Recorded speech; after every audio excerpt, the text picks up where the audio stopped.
तुम्हें पता है समारिया के इन-लॉज ने फाइनली उसकी शादी एक्सेप्ट कर ली थी और ये सब हुआ था अरसम की वजह से। अभी तो मैंने तुम्हें ये स्टोरी बहुत हंस-हंस के बताई है। उस वक्त हम सबको बहुत डर लग रहा था। मतलब यही था कि तुम मुझे छोड़ के मेरी कजिन से कैसे शादी कर सकते हो, ब्ला ब्ला। लेकिन फिर मैंने एक बात कही जो आई थिंक थोड़ी सी ऑफ लिमिट्स थी। लेकिन उस वक्त मैंने एक बात कही थी तो शायद मुझे कहनी ही नहीं चाहिए थी। मैंने कहा कि अगर अरसम के फादर का जोड़ा आसमानों में नहीं बना तो ज़मीन पे कैसे बन सकता है? आसमानों में तो अरसम और समारिया का जोड़ा बना है ना। सबने मुझे देखा, थोड़ा सा जज किया, लेकिन एंड में मेरी बात मानी गई। मानना पड़ेगा राह भाई, ये टैलेंट है आपका। इतनी बड़ी बात को आपने कैसे 2 लाइनों में समेट दिया। नाइस। Thank you. अरमान, अगर तुम्हारे साथ कभी ऐसा हो तो तुम क्या करोगे? मेरी अम्मी की फैमिली में तो सिर्फ मैं हूँ। मेरे अब्बू की फैमिली मुझे अभी तक मिली नहीं। मैं सिचुएशन में कुछ नहीं कह सकता। हाँ, लेकिन अगर आपके साथ ऐसा हुआ तो आप क्या करेंगे? मैं अपनी कजिन के लिए अपनी जान मार देती और उसके मंगेतर पे नजर नहीं रखती।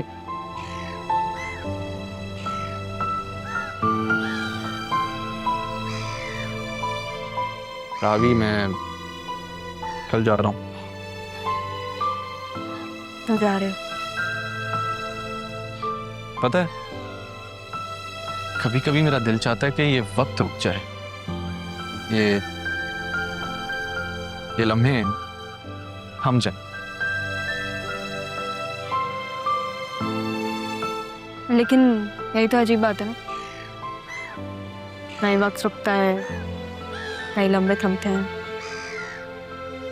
मेरा तुमसे लड़ना, तुम्हारा चैम के मुस्कुराना, याद आएगा सब।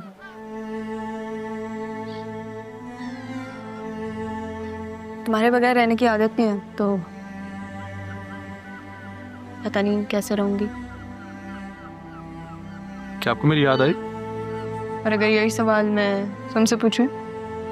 रावी, मुझे आपकी हर आदत, हर मुस्कुराहट, हर नाराजगी, हर शिकायत, अपने आप नाराज होना, फिर मान जाना, रूठना, मेरा आपको मनाना, मुझे सब याद। अरमान, अगर इस दौरान हम दोनों बदल गए तो? वक्त सब बदल सकता है, लेकिन जज्बात नहीं। आप तब मेरे दिल के करीब थी, आज भी करीब हैं, हमेशा करीब रही।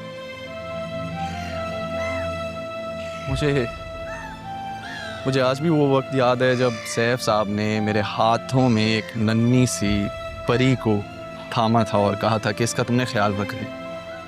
और मैंने कहा था ज़रूर, हमेशा के लिए। और उस नन्ही सी परी का ख्याल मेरे दिमाग से जाता नहीं।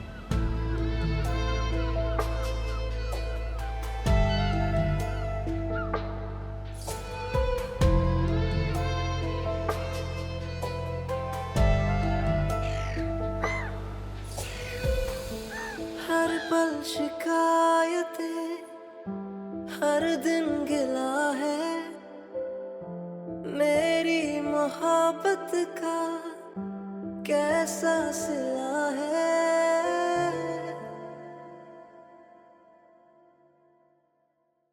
क्या बात है तारा, क्या सोच रही हैं?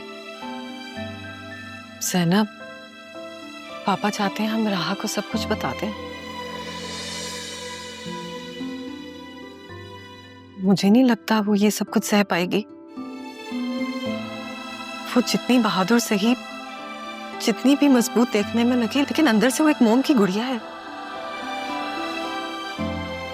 मेरी बच्ची कहीं बिखर ना जाए।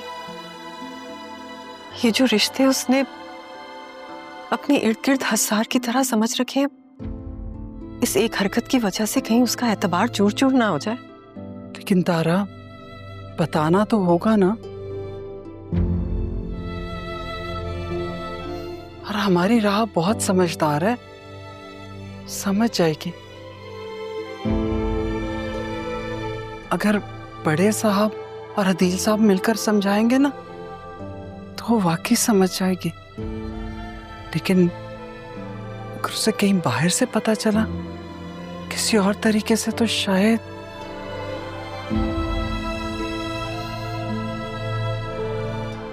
एक बात पूछूं आपसे, बुरा तो नहीं मनाएंगी? पूछे। राहा आपसे तो मान जाएगी, लेकिन शायद अपने बाप को कभी माफ ना कर सके, क्योंकि इतने अरसे में उसने मुझसे आपके बारे में तो बारहा पूछा, लेकिन अपने बाप के बारे में नहीं। क्या कभी उसके वालिद ने उसके बारे में पूछा? कब देखा उसके बाप ने उसे? उसने तो देखना गवारा भी नहीं किया। कितनी तड़पी थी मैं कि एक बार अपनी बेटी को देख ले, लेकिन नहीं, मुझे देखता रहा और फिर अंदर चला गया। तारा, क्या इतने अरसे में कभी उन लोगों से आपकी मुलाकात हुई?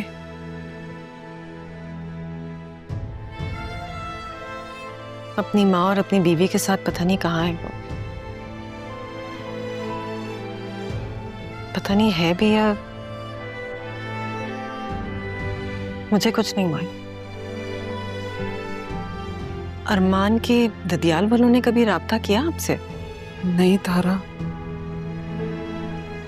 जैसे कभी राहा को उसके वालिद ने नहीं देखा था, वैसे ही अरमान को भी मेरे शौहर नहीं देख सके। बल्कि वो तो कहते थे कि अपने झूठ की वजह से मैं अपने बच्चे को नहीं देख पाऊंगा। मेरे ससुराल वाले मेरे शौहर के मरने के बाद शायद मुल्क छोड़कर चले गए थे।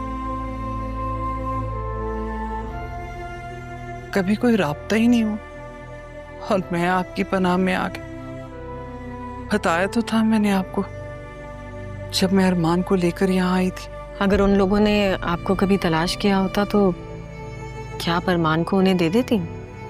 कभी भी नहीं, ऐसा कभी नहीं हो सकता तारा।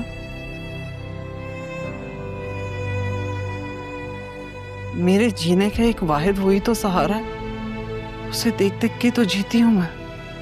बहुत जालिम शौहर था आपका, बीमारी में भी आपको धोखा दे गया। कोई बात नहीं, लेकिन बेटे की सूरत में मुझे जीने का सहारा दे गया। रिश्ते चाहे दिल के ही हों, लेकिन जब चले जाते हैं तो उसे दफना देने में ही आफियत रखी है कुदरत ने। मैंने भी सबको अपने सारे जज्बों समेत दफना दिया और माफ कर दिया।